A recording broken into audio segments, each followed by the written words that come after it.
The city had a dark vibe. Its lights were distant and indifferent to those who had fallen through its cracks. I had grown accustomed to the rhythm of life on the streets, the way each day was a fight to maintain a shred of dignity while finding a place to sleep away from the prying eyes of others. Cassie, though, was still adjusting. She'd only been out here for a few months, and the uncertainty gnawed at her in ways I could see in her tired eyes and restless movements. We found shelter in an abandoned warehouse on the edge of town, a hulking structure that offered 4 walls and a roof, luxuries when winter began to close in. The air inside was cold, biting into our bones, but it was a refuge from the wind that cut through the alleys outside. Cassie tried to make the place feel like more than a stopgap, rearranging a few crates and spreading out a threadbare blanket we'd found. I could tell she wanted this to be something close to a home, even if it was only temporary. The nights were long and dark, but at least here we had some distance from the dangers that lurked in the city's shadows. For a time, the warehouse felt like a space that we could claim as our own, even if it was just a fraction of the city's forgotten spaces. But our fragile sense of safety began to unravel as the days grew colder. It started with small things. A shuffle of footsteps in the night when we were the only ones who should have been there. The distant sound of whispers that seemed to rise and fall with the wind. At first, I thought it was just the building settling, the way old places creak and shift when they've been left alone too long. But Cassie heard them too, and the fear in her eyes told me she believed it was something more. One night, I reached into my bag for my journal, a worn notebook where I jotted down thoughts and notes, the only thing that still felt like it belonged to me, and found it missing. I searched every corner of the warehouse, but it was nowhere to be found. It wasn't much, but the journal had become a kind of anchor, a way to remind myself that I still had a story, even if the world didn't care to hear it. Cassie wanted to leave after that. She kept saying that whatever was in the warehouse, it didn't want us there. But I couldn't just walk away, not without knowing who or what had taken my journal. It felt like a challenge, a message that someone was watching, waiting for us to crack. I spent the next few nights searching through the warehouse, pacing through the dim halls while Cassie stayed close, her hands wrapped tightly around her arms to ward off the cold. The air felt thicker as we moved deeper into the building, like the darkness itself was pressing in on us. I knew she was scared. Hell, I was too. But I couldn't let it go. I had to understand what was happening here. Then one night, I found a page from my journal. It was stuffed into a dusty crate, half hidden beneath old newspapers. The words scrawled across it were hurried, almost desperate. "Leave this place. You're not safe here." My heart pounded as I read the message over and over, trying to decipher its meaning. It wasn't my handwriting, but it was familiar enough to send a chill through me. Someone had taken my words and twisted them into a warning. Cassie wanted to run, but I felt a stubborn need to dig deeper, to find whoever was playing games with us. She didn't understand why I couldn't let it go, but she stayed because that's what we did. We stuck together, even when it made no sense. It was on one of those restless nights that we found him, Officer Bradley, lurking in the shadows of the warehouse's back rooms. I'd seen him around the city before, a cop with a cold stare and a way of looking through people like they didn't matter. He never cared about folks like us, which made his presence here all the more jarring. He didn't bother with pleasantries, just stepped out of the darkness with a smirk that made my skin crawl. He told us that he'd been using the warehouse for a side business, running things that needed to stay off the books. The place's isolation made it perfect, he said, and he didn't need anyone snooping around, messing with his setup. He admitted to taking my journal, scribbling those warnings in hopes that we'd scare ourselves away before he had to get his hands dirty. There was something in his voice that told me he wasn't bluffing. It carried the same weight as the whispers we'd heard in the night, a threat, a promise of what would happen if we didn't disappear. We knew we couldn't stay another night, not with Bradley watching our every move. The threat was real, and the chill that ran through me as I looked at him told me that this was a man who wouldn't think twice about making us disappear. Cassie's hand tightened around mine as we made our plan. her breath coming in short bursts as the fear took hold. We waited for the cover of darkness, slipping through the warehouse's winding halls, careful to avoid the places we knew Bradley might be. The air was sharp with cold, and every sound seemed amplified by the silence around us. My heart pounded as we made our way toward the exit, each step feeling like it might be our last. When we finally burst out into the night, the city's lights looked like a distant dream, the cold air stinging our lungs as we ran. I could feel Bradley's shadow behind us, even if he wasn't there. But we kept moving, Cassie and I, knowing that staying still meant facing the danger we'd just left behind. The warehouse was gone from sight, but its darkness stayed with us, a reminder that even the places we thought we could call home held secrets we weren't ready to face. As we slipped back into the city's underbelly, the realization settled deep. Survival out here meant more than finding shelter. It meant staying one step ahead of the shadows that crept into every corner of our world.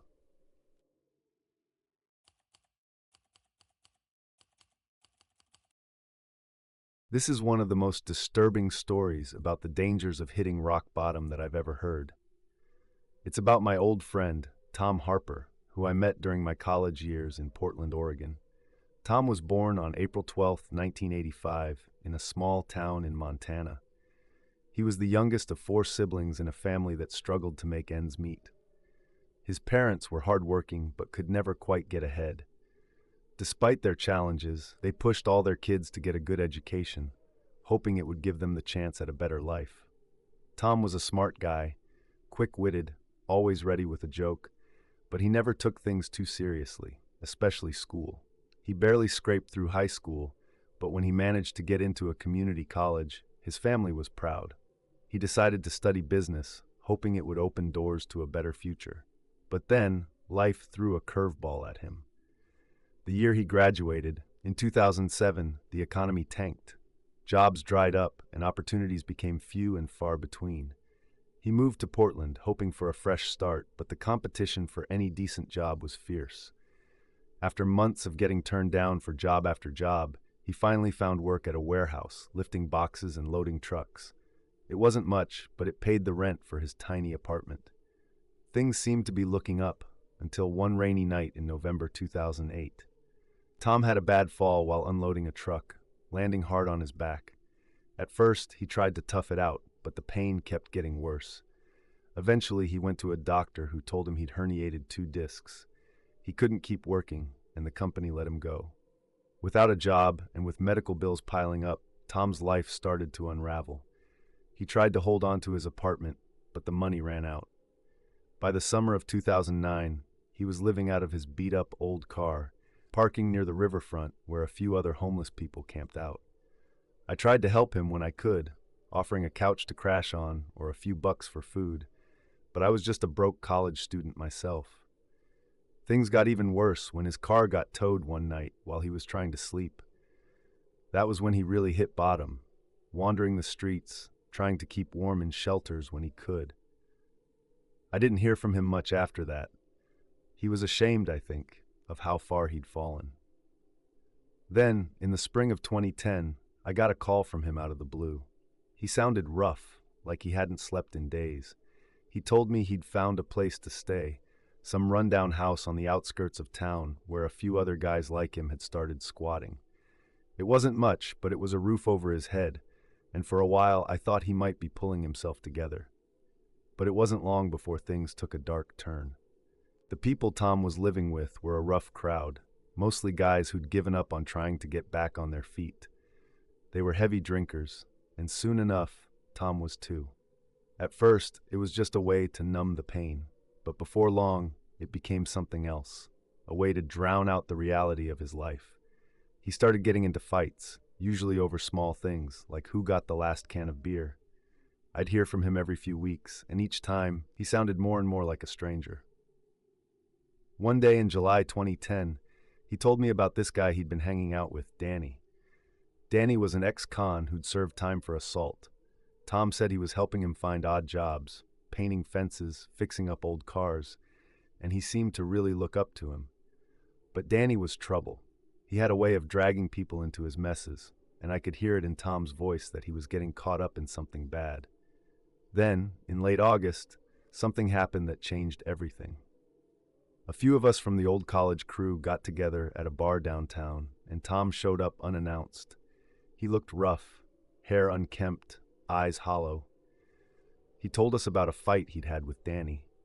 He didn't go into details, but he seemed scared, like he thought Danny might come after him. He tried to laugh it off, but none of us believed it. We offered to help him, to try to find him a place to stay away from that crowd, but he just shook his head. A couple of weeks later, I got a call from a detective. They found Tom's body in an abandoned lot near where he'd been staying. The coroner said it was an overdose, alcohol mixed with painkillers. But here's the thing. There were bruises all over his arms, like someone had held him down. The detective said it looked like he might have gotten into a fight before he died, but they couldn't find any witnesses. Danny disappeared from the house around the same time, and no one's seen him since. There were rumors that he'd skipped town, maybe even crossed the border into Canada. The cops questioned a few of the guys who'd been squatting with Tom, but nobody said anything. It's like they all had some sort of unspoken pact. Tom's family was devastated. They buried him back in Montana, next to his mother's grave.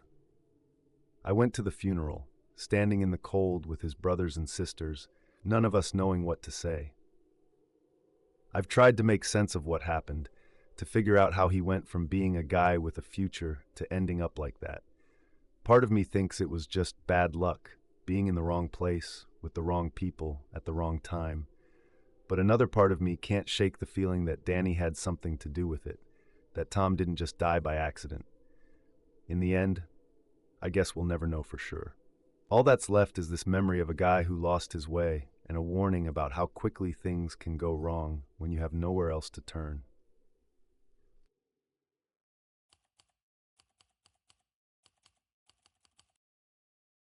Tell me, how do you feel when you walk alone at night?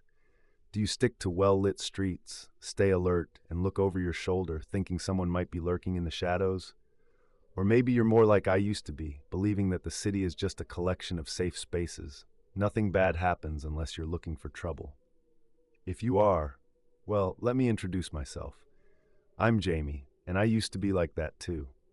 I'm not the type you'd think would scare easily. I work as a trainer at a local gym, and I'm built like a linebacker, 6'4", all muscle. The kind of guy people give space to on the sidewalk. I've always figured my size would keep me out of any real danger. But that night, I learned that no matter who you are, sometimes you don't get a choice. Sometimes trouble finds you, and all the muscle in the world won't change a thing. I'd been working the late shift at the gym, the kind of job that pays extra because nobody wants it. I had to rush to the train station to catch the last ride home. If I missed it, it meant a long walk through some sketchy neighborhoods. That night was one of those extra long shifts. The gym had stayed busy, packed with people getting ready for a big bodybuilding event in town the next day. I didn't finish locking up until almost midnight. My coworkers all drove, but my beat-up car had died months ago, so I took off on foot, hoping I'd get lucky with the train. By the time I got to the station, it was almost empty. The ticket counter was closed, and the display showing train times was dark, but that wasn't unusual this late. I checked my phone for the time and settled down on one of the benches, hoping the train would roll in soon. The platform was dimly lit, shadows pooling in the corners. I looked around, expecting to be alone, but then I noticed a figure at the far end of the platform, moving slowly toward me. At first, I thought it might be another late-night commuter, but as he got closer, I realized something was off. He wore a dirty hoodie, tattered jeans, and what looked like a strip of cloth wrapped around his head, covering everything except his eyes and mouth. He looked like he hadn't showered in weeks. I tried to ignore him, but then I saw he was walking straight toward me, not toward the train tracks. I felt my pulse quicken. There was a part of me that wanted to laugh it off. What could a guy like that do to me, right? But my gut was sending warning signals. I picked up my bag and started walking toward the other end of the platform, hoping to put some distance between us. When I got to the exit, I glanced over my shoulder, hoping he'd given up, but he hadn't. He was still behind me, closing the gap, and when our eyes met, he broke into a slow, determined jog. My heart jumped into my throat. Without thinking, I bolted toward the park where the bus stop was. The streetlights barely lit the path, but I ran like my life depended on it. Maybe it did. I reached the bus stop, breathless, and saw the bus coming around the corner. I sprinted toward it, waving my arms, and the driver barely stopped in time to avoid hitting me.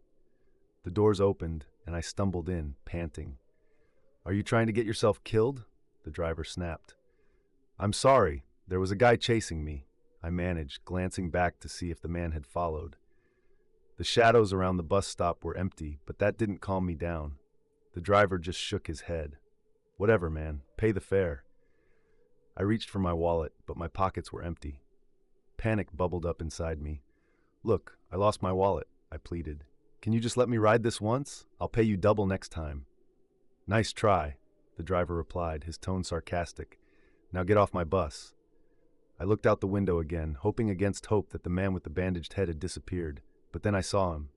He was standing across the street, staring right at me. I had no choice but to get off the bus.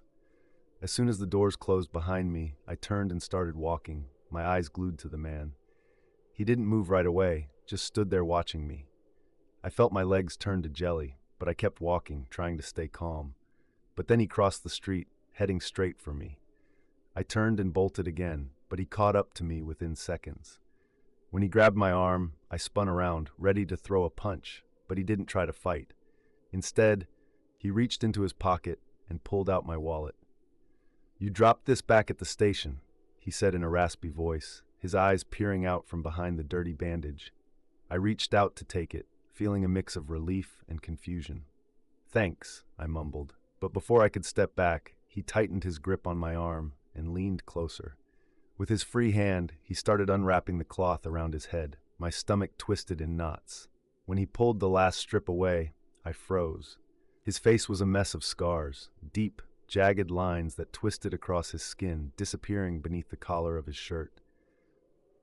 "I used to be like you know," he said, his voice barely more than a whisper. "Thought I had the world in the palm of my hand. Then one night, I got behind the wheel after too many drinks, hit a tree, and crawled out of a burning car. I've lived like this ever since." He gestured to his face, his hand shaking slightly. "People see me like this and think I'm a freak. They look at me like I'm dangerous, like I'm a monster. And you know what? Maybe they're right." I swallowed hard, my mouth dry. He pressed something cold against my neck. I looked down and saw the glint of a knife, barely grazing my skin. My heart pounded in my ears, drowning out every other sound.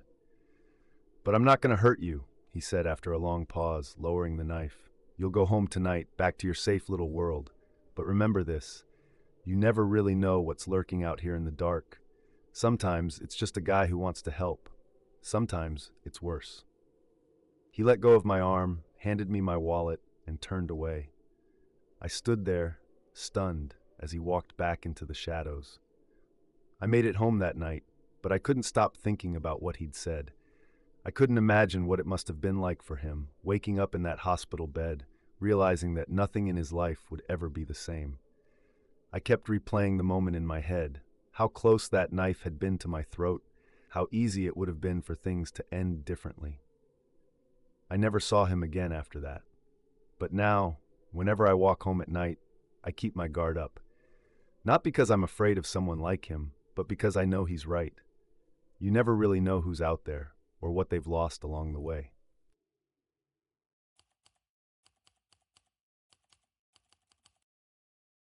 The city was a place that had long forgotten its people. Its buildings, once towering symbols of prosperity, now sagged under the weight of time and neglect. The streets were cracked and uneven, littered with the remnants of lives that had slipped through the cracks. For people like me, Frank, this was all there was. A daily battle to stay invisible, to blend into the background and avoid the dangers that lurked around every corner. I'd been on the streets for years, long enough to know the rules. You don't trust anyone, and you don't let anyone get too close. Survival was about looking out for yourself, keeping your head down, and finding shelter where you could. Mia didn't understand that. She was new to this life, still raw, still hoping for something better. She looked to me for guidance, but I wasn't interested in being her savior.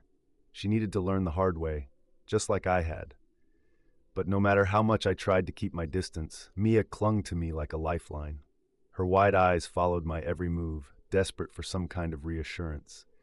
We formed a kind of uneasy partnership, her learning the ropes and me trying not to get too attached. It wasn't trust, not really, but it was something close to it. I told myself it wouldn't last. Officer Daniels was the only person who seemed to notice us, but even he kept his distance. He'd show up now and then, toss a couple of bucks our way, or point us toward a shelter, but that was it. No real help, no real involvement. He didn't care about us, not really. We were just another pair of faces in the crowd, forgotten like the rest of the city's ghosts. The cold was the worst part. It seeped into your bones, making every night feel like a fight just to stay alive. Mia was struggling more than usual. Her face was pale, her lips chapped from the wind. I could see the desperation growing in her, the need for something, anything, that would give her a break from the endless cold. That's when the man appeared. He stood at the end of the alley, barely visible under the flickering streetlight. His clothes were clean, his posture too confident for someone wandering these parts of the city. He wasn't like us. He wasn't one of the forgotten. He offered Mia something that none of us could refuse. Warmth, safety, a place to stay for the night. I didn't trust him. I knew better. I told Mia not to go, warned her that anyone offering help out here was more dangerous than the cold. But I could see the hope in her eyes, the way she wanted to believe that maybe, just maybe, this was her chance to escape.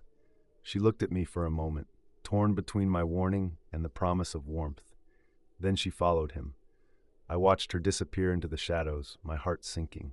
I'd seen it happen before, people making desperate decisions, thinking they were getting out, only to fall deeper into the darkness.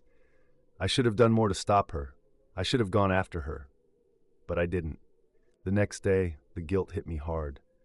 I couldn't shake the image of Mia walking away, couldn't stop thinking about what might have happened to her. She didn't know what the streets were really like, didn't understand the dangers lurking just out of sight. I did, and I couldn't live with myself if I didn't try to find her. So I set out. The city felt different that day. The streets were colder, more isolated. Every step took me farther away from the places I knew, the places where I had carved out some semblance of safety. The deeper I went, the more the city seemed to close in on me.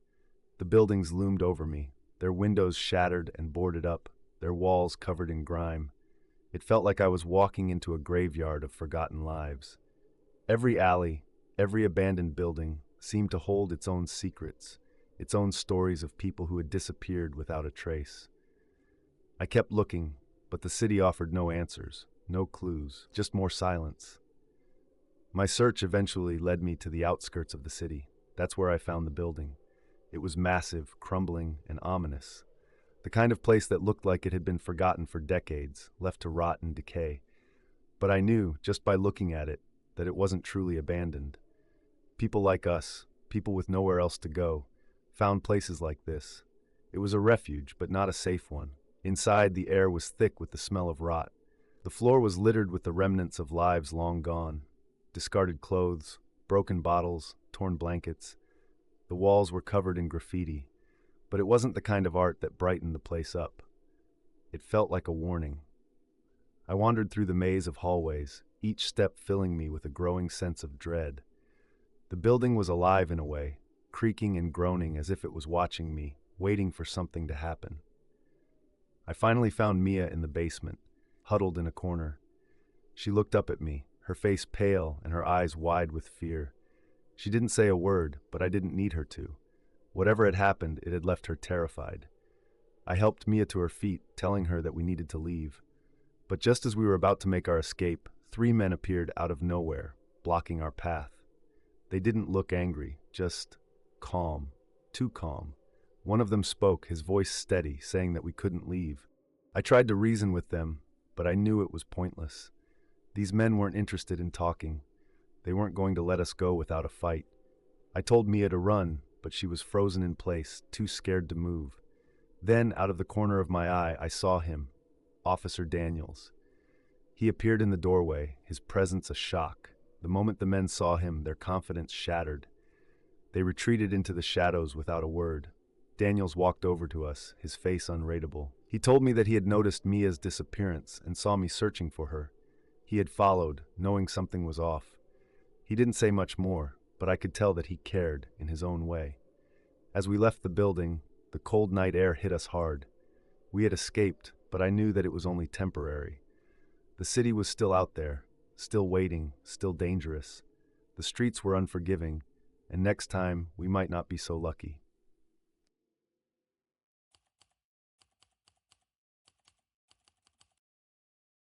My name's David. I'm 42 now, living in a small town just outside of Portland. I've got a good life, a steady job running a little garage, a family, a house with a backyard, the whole deal. But when I think back to where I came from, it's still hard to believe I made it here. I didn't grow up with much. My dad took off when I was 8, leaving my mom to raise me and my 2 younger brothers on her own. She worked 2 jobs just to keep food on the table, and I spent most of my teenage years doing whatever I could to scrape by. I dropped out of high school at 17. I thought I had it all figured out, that I'd make my own way. But the truth is, I was just a kid, broke, with no real direction. Most days, I'd hang around the rough parts of town, picking up odd jobs and hoping for some kind of break. I kept telling myself I'd save up enough to get a bus ticket and leave, start fresh somewhere no one knew me. But those dreams felt further away with each passing day. One night, I was more desperate than usual. I hadn't eaten a proper meal in a couple of days, and I only had a few crumpled bills left in my pocket. I was hanging out near a 24-hour diner, hoping to scrounge some leftovers when I heard about a guy looking for help with some heavy lifting. $100 for a few hours of work seemed like a godsend. I got the address scribbled on a napkin from some guy at the diner. It was an old warehouse near the train tracks on the outskirts of town. It sounded sketchy, but $100 was $100. I got to the place just after sunset. It looked abandoned, with boarded-up windows and rusted-out signs hanging by a thread. My gut told me to walk away, but my stomach had other plans. I knocked on the door, and after a few seconds, this guy opened up. He looked to be in his late 50s, with a scraggly beard and tired eyes that darted around like he was always looking over his shoulder. He had on a stained hoodie, the kind that had seen better days. "Yeah, you're here for the job?" he asked, his voice rough like gravel. I nodded, and he gestured for me to come inside. The place was filled with old furniture and dusty crates stacked haphazardly. He pointed out a couch and some boxes that needed to be moved. "Let's load these into the truck, and I'll pay you when we're done," he said. I noticed the truck was parked around the back, half hidden in the shadows. Something about it made me uneasy, but I figured it was just my nerves. I was always on edge back then. As I worked, I caught him watching me out of the corner of my eye, like he was sizing me up. When I asked him about the money, he brushed me off, said we'd settle up once everything was loaded. Red flags were going up, but I kept pushing them down, thinking about the $100 and that bus ticket. After loading the last box, I wiped the sweat from my face and asked, "So about that cash?" He just stared at me for a moment, then muttered, "Yeah, come inside. I've got it in the office." That's when it hit me. There was no truck. The parking lot behind the warehouse was empty. My gut was screaming at me now, telling me to get out of there. But before I could think of an excuse, he turned and started walking deeper into the warehouse, expecting me to follow. I stayed put, keeping my eyes on the exit. When he noticed I wasn't behind him, he turned back, his face twisted in annoyance. "Come on, don't waste my time," he snapped. I took a step back, my mind racing. I'd spent years keeping my head down, trying to avoid trouble, but I wasn't an idiot. I knew when things were about to go south. I mumbled something about needing to grab my jacket from outside and bolted for the door. He must have caught on to what I was doing, because I heard his footsteps pounding after me, his voice shouting threats that echoed through the empty warehouse. I shoved the door open and ran out into the night, sprinting across the gravel lot toward the train tracks. My legs burned, and my lungs felt like they might burst, but I didn't dare slow down. I could hear him gaining on me, his breath heavy behind me. Panic surged through me, but just as I reached the tracks, I spotted a few workers unloading cargo from a nearby train. I ran straight toward them, shouting for help, waving my arms like a madman. The workers, three burly guys in overalls, stopped what they were doing and looked my way. One of them grabbed a wrench from his tool belt and stepped forward, his eyes narrowing as he spotted the guy chasing me. "What the hell's going on here?" he called out, his voice booming. The man chasing me stopped dead in his tracks when he saw them. He stood there for a moment, staring at me, then turned and hurried back toward the warehouse without a word. I was shaking, out of breath, and the workers looked at me like I was some stray dog. They asked what happened, and I tried to explain, my words coming out in a jumble. One of them fished out an old flip phone and called the cops. The police arrived after what felt like forever. They searched the warehouse and found signs that he'd been squatting there, but he was long gone by then. They told me that the place had been abandoned for years, and there'd been reports of people going missing around that area. They took my statement and gave me a ride back to town. I spent the whole time staring out the window, trying to process what had almost happened. After that night, I dropped my plans of running away. I stayed in town, picked up a job at a mechanic's shop, and decided to make the best of what I had. I kept my head down, worked hard, and eventually, life got better. Looking back, I still get chills thinking about how close I came to vanishing like those other people. It's funny how $100 almost cost me my life. Now when I hear the whistle of a train at night, it reminds me of that night, the one that changed everything. And I think about how sometimes it's not the streets that are the most dangerous. It's the people you think might be offering a hand.